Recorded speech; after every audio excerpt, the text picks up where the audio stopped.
Citizens here are free to come and go as they please, as are tourists, who need only a passport to enter the country. And while the average worker here makes only around $5,000 a year, the cost of housing, transportation, and food allows the standard of living to be surprisingly high. Why, a typical 5-course dinner, including vintage Yugoslavian wine, will run about $5 a person.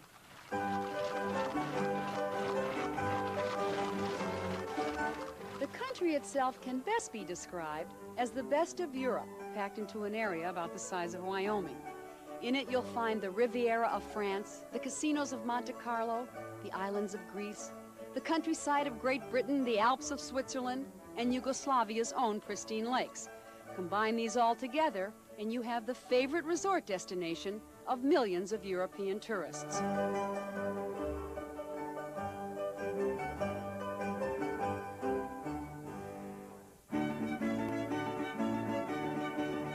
No country in Europe has more lakes than Yugoslavia, and each is more beautiful than the next. Lake Bled, located high up in northwest Yugoslavia, is arguably the most beautiful lake of all. For centuries, Europeans have flocked to the shores of Lake Bled to enjoy the recreational as well as the supposed medicinal benefits of the lake. Emperor Henry II enjoyed the lake so much, in fact, he had his castle built here in the year 1004. Today, the castle is a popular tourist attraction. The people who live here say that the Slovenian goddess of love and life resides in the church on the island. And they say that if you make a wish when the bells are chiming, that it will surely come true. Let's see. They weren't kidding. One reason Yugoslavia is such a popular tourist destination is that, like Southern California, you can go from mountain peaks to sunny beaches in a matter of hours. And if you have tour drivers like ours, the trip can be made in minutes, not seconds.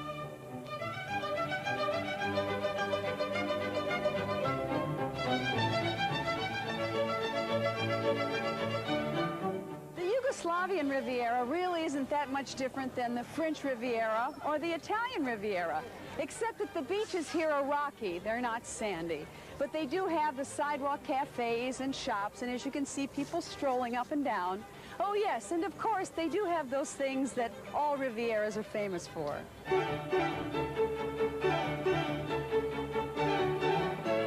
The one word which transcends all language barriers is the word bikini, or even the lack of it. Europeans are known for their immodesty, and in Opatia, the Yugoslavian Riviera, immodesty is not in short supply. What is in short supply, however, are hotel rooms each summer. That is why every available room is open for lodging during the tourist season. All along the Yugoslavian Riviera, there are these beautiful old castles that were once used for kings and queens, for the nobility of Yugoslavia. Well, since there is no more nobility, they are now beautiful, quaint little hotels that are used for people like you and me. You see, there's a perfect bed for two. It's pretty romantic.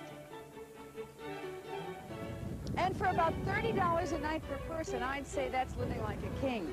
Oh, by the way, that includes meals. Sounds pretty noble to me.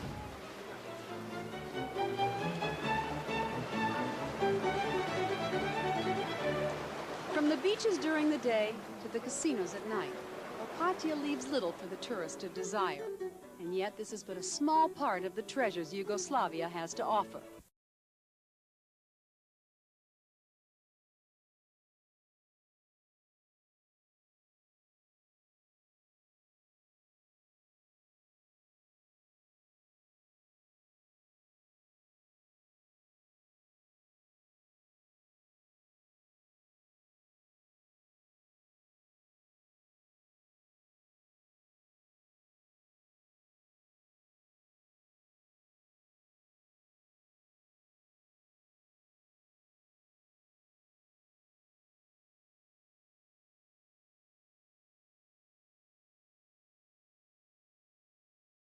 Comprised of 16 lakes, cascading into one another and ending here at the Veliki Falls. The lakes are located in central Yugoslavia, accessible only by car over hundreds of miles of mountain roads. Still, the park is filled to capacity each summer by tourists willing to brave the mountain roads for a glimpse of Mother Nature at her best. One of the most spectacular things that happens right here under the waterfalls, and one of the most romantic things I can imagine, is that every year on a certain day, couples come here from all over the world and they get married. They get a little wet, but they get married. And that happens every year on May 25th. Are you doing anything May 25th? No, he's not doing anything May 25th. This is the coastal city of Split, Yugoslavia's most popular summer resort. Split is a gathering place for Yugoslavia's most famous artists, like photographer here Stephen Lupino, as well as those still on the verge of discovery. It also is the home for the State Museum of Ivan Majstorović, Yugoslavia's most renowned sculptor and perhaps one of the finest in modern history. Split has been a cultural center for artists like Majstorović ever since the Roman Emperor Diocletian built his palace here in 305 AD. Today, the palace still stands, but instead of one man occupying the spacious dwellings, the palace is now home to 100 families. The cultural tradition, however, remains just as strong as it was some 1,681 years earlier.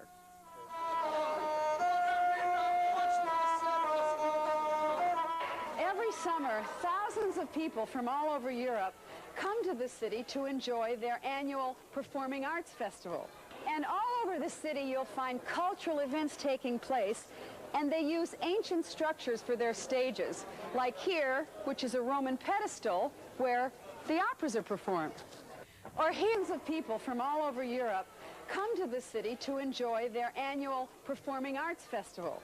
And all over the city, you'll find cultural events taking place, and they use ancient structures for their stages, like here, which is a Roman pedestal where the operas are performed. Or here, where plays from Shakespeare's era are performed. And even here, where classical ballets are performed.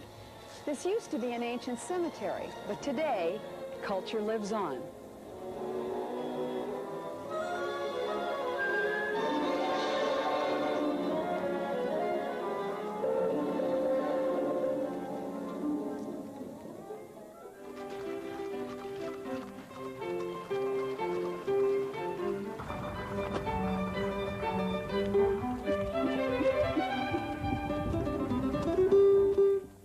Lipica, home of the famous Lipizzaner stallions, recognized to some as the world's most beautiful horses.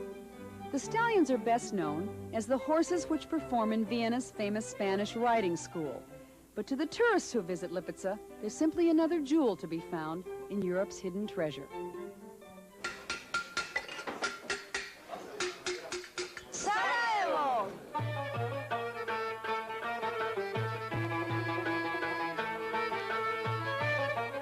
In the old city of Sarajevo, Olympic nostalgia seems far behind. Life proceeds with old world charm and European bustle, and a few surprising Yankee touches. Hello, America. During the years of the Turkish domination, the old city was laid out so that each street represented a separate craft. Only one of these streets, the Copper Workers Street, remains today. Lots of people call Sarajevo Yugoslavia in miniature. One reason is that 4 major religions, Islam, Judaism, Roman Catholicism, and Eastern Orthodoxy, have active congregations here. Though the Communist Party isn't enthusiastic about religion, quite a few people still practice. The city became the focus of world attention. There are many people who feel that World War I actually started right here. It was on this very intersection that Archduke Ferdinand was assassinated by Gabriel Princip, one of the many men who wanted freedom from the Austro-Hungarian Empire. It was just as Archduke Ferdinand traveled across this bridge into the intersection that he and his wife were killed. The place where Gavrilo Princip stood when he shot them is marked now, a dubious sort of shrine. The people of Sarajevo view it with ambivalence. On the one hand, it was an important first step toward Yugoslav independence. On the other hand, it was a double murder, and it led to a long and bloody war. It's Belgrade! Yeah!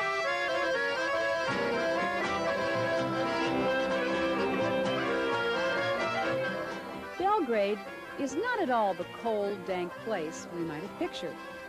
At night, the streets in its old Bohemian sector are closed to traffic, and a spirit of fun prevails. By day, the Yugoslavs, well, they take time to smell the roses, and evidence of their sense of humor abounds. For example, this restaurant opened for business a few hundred years ago, right here across from the church. They called themselves, naturally enough, the place across from the church, but the church protested. Well, the restaurant protested back, giving itself no name at all and sporting only a question mark to identify itself.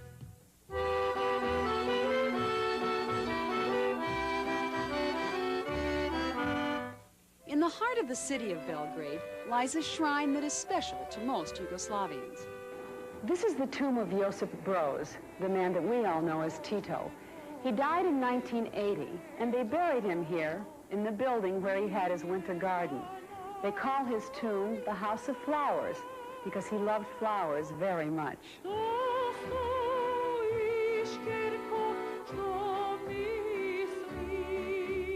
The guard changes here every 15 minutes, and more than 1 million visitors pay their respects each year at the tomb, which is located on the grounds of Tito's former residence. It's a public park now, featuring works by Yugoslavian sculptors and peacocks, who reportedly do their most raucous crying each year on the anniversary of Tito's death.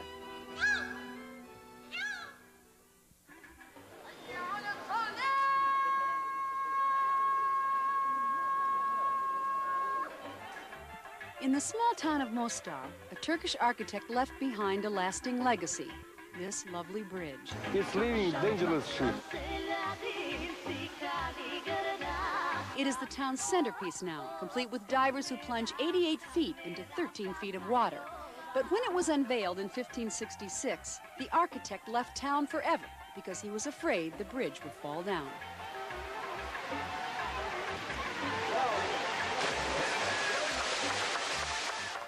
Of course, he couldn't have been more wrong. And I also found that you meet the most interesting people on the Mostar Bridge. I'm a child of Yugoslav parents, and they met in the States. They got married in the States. I was born in the States in Santa Monica in St. John's Hospital. Oh, gosh. And after living there, my parents divorced, and my mother decided that she would be better off to return to Yugoslavia, to her family. Here in Yugoslavia, life in particular is different. It's more easygoing. There's no pressure. It's maybe I can say it's easier to live here than in the States.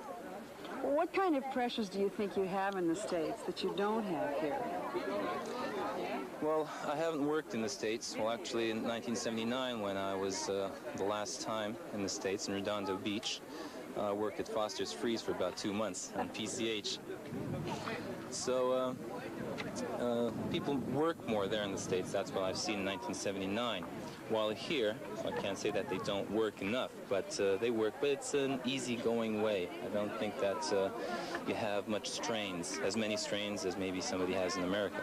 Life is more important here than work. Yes, yes. In the United States, work seems to be more important Yes. than life. Tell me about Mostar, what you love about Mostar. What I mostly love about Mostar is this bridge, the old part of the town, the river. I go swimming under the bridge here almost every other day in the summer. Come down here and refresh myself, cool off, because here in Mostar it gets very, very hot. Come here. That's crazy! Oh, my. Oh, that's just unbelievably cold. By the way, Wesley Bosnich, the man who loves to swim in freezing rivers, moved from California to Yugoslavia when he was 10 years old. He's now 26 and studying English literature. I'm not going in that water! It's like ice! He'll marry his Yugoslavian sweetheart next year, and they plan to make Mostar their home.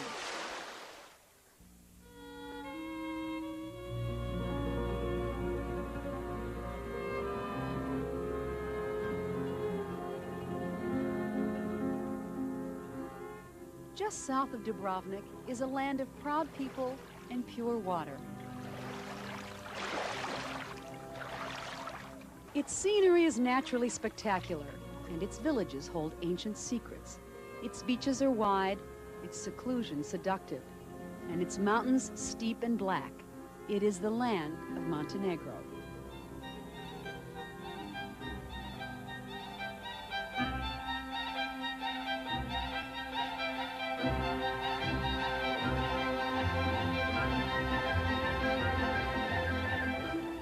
Sasha, who was born in Montenegro, and I'm sure you can tell from looking at him that one of the things Montenegro is famous for is they're very good-looking men. And love and romance. And love and romance. They're also famous as being great warriors. And love and romance. And love and romance. I have to finish my lines. Wait a minute. And Montenegro has a very proud history. And love and romance.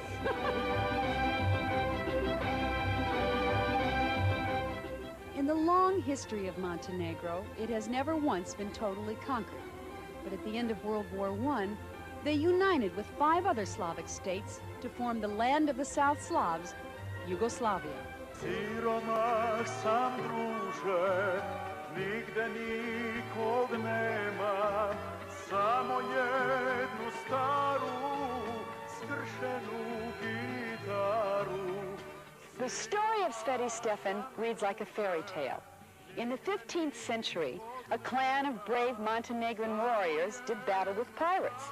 They overcame the pirates, took their treasure, and they decided to show their gratitude by building this church. They called it St. Stephen, or Sveti Stefan, which, if you haven't guessed already, is how the island got its name. And 500 years later, you can still go to church here on Sundays.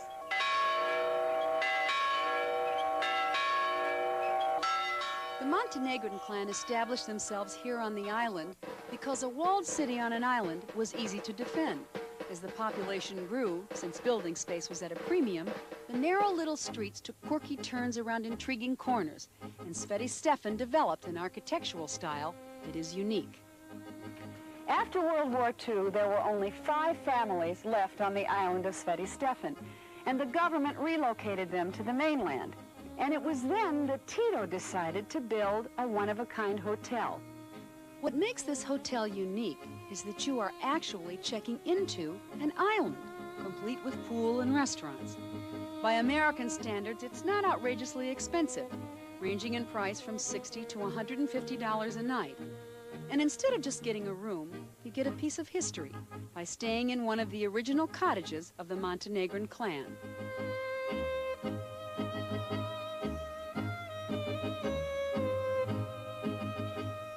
The result is a charmed little circle. It's like checking into a storybook.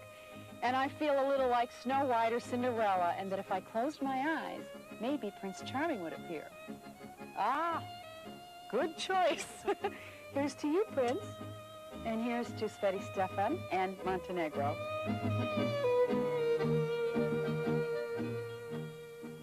In the early morning on the peaceful blue Adriatic Sea, this city shimmers. It exudes an air of self-confidence and seems to say, look at me from any angle. Stand as far away as you like, or come as close as you can. You will still find me beautiful. It is a cocky, charming city. It challenges us. It has panache. It says, go ahead. You can even look at the men sleeping on my park benches. They are beautiful too.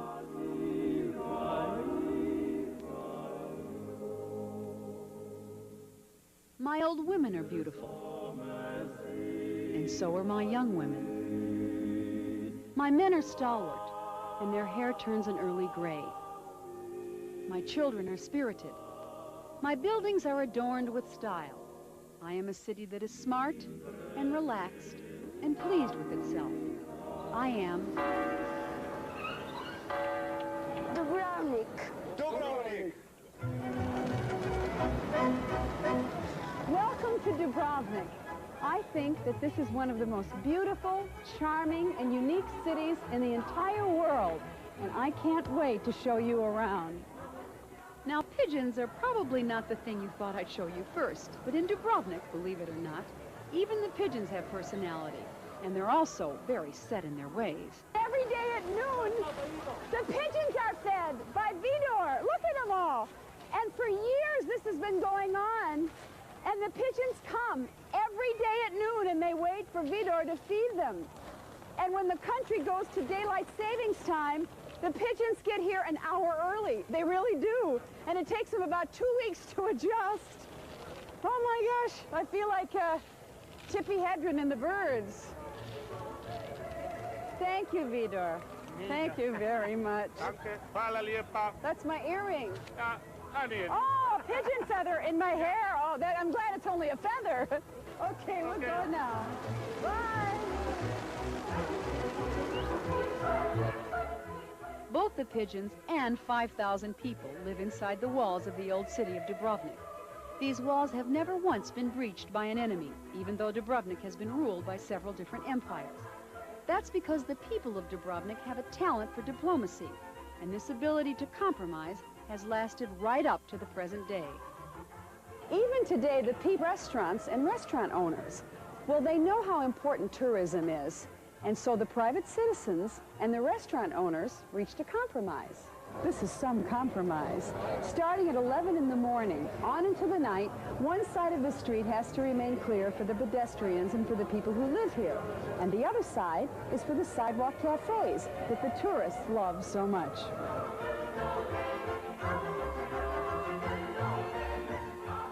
Back in the 12th century, tourists were not an issue. Friendly neighbors were. There were actually two cities here, Dubrovnik on the mainland and Ragusa, ensconced on an island just offshore. Originally, this street was an ocean channel that separated Dubrovnik from Ragusa. But as you can see, it eventually filled in, and they became one city.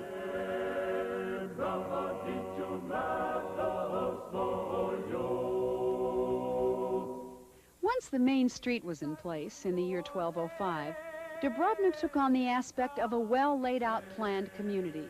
Even though its perpendicular streets show lots of forethought, there are still plenty of interesting nooks and corners.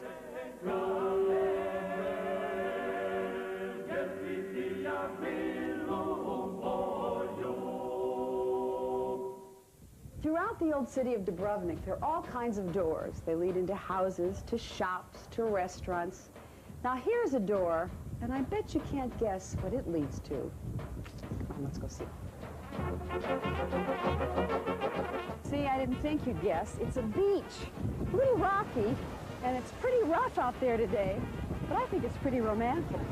And this is where all the kids who live in Dubrovnik learn how to swim. Even though the water is deep and there are no lifeguards, they say the kids are protected by Saint Blaise, the patron saint of Dubrovnik, who keeps watch on the city walls. Saint Blaise has been good to Dubrovnik in other ways, too. He seems to have given his patrons a large dose of social enlightenment. In 1416, the city abolished slavery, and in 1347, near this cypress grove, they established a home for the elderly, which is still located on this same spot today. The compassion of the people of Dubrovnik was matched only by their cleverness. Inside the city walls, they built a granary with an advanced storage system to give them grain for a year in case of siege. And even by the year of 1438, they had a permanent water supply. Just outside the walls, they established a lazaretto, where visitors were quarantined before they entered the city. In 1317, the Franciscans opened up one of the first pharmacies in Europe, right here in their cloister. It was so successful that it is still in operation today. Imagine that, a pharmacy that has been open for almost 700 years. Our guide in Dubrovnik was Pava Brilo, who had also guided Prince Charles when he came on tour. She was born in Dubrovnik, and so were her children, and she's naturally a Dubrovnik partisan. What is it about Dubrovnik that is so wonderful? We all keep it in our hearts. It's part of our tradition, and we are proud of its rich history, of its very smart and intelligent people. Most of the people are embarrassed. When they come for the first time, they touch the stone, and they think it's just an illusion, that it's not, that's artificial, but when they come to realize that it's a real living city with all its people, its life, they are just very, very happy.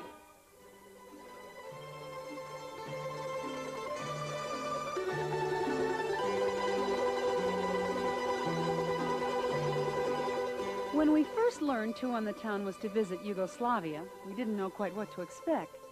Would it be like our trip to the Soviet Union, or would it be more like Greece? What would the country look like? What kind of people lived here? And would they welcome us even though we were Americans? Well, after only a few short days here, we found the answers to our questions.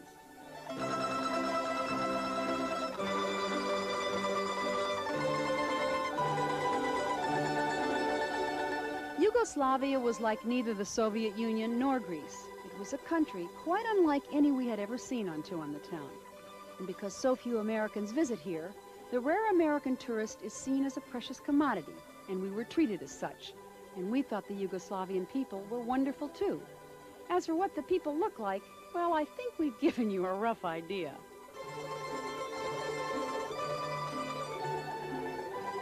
As most of you know, I have traveled all over the world on Two on the Town, and I considered myself pretty knowledgeable about our world. Well, I can't believe that I was so misinformed about the country of Yugoslavia. It's spectacular. And I think most of us have the misconception that it's dull and gray and certainly not a place we'd want to take a vacation. Well, nothing could be farther from the truth. Although it is a communist country, tourists are free to do just about anything they want to, especially eat. I've gained 4 pounds already, and it hardly cost me anything. And one of the best ways to get to know people is to travel with them. And we have been traveling with 3 Yugoslavian guides for the past 2 weeks. And I can honestly say that they are people that I would like to have as friends. And the best recommendation is that our entire crew would like someday to come back to Yugoslavia for a vacation. I think that we have discovered a hidden treasure, and thank you for discovering it with me.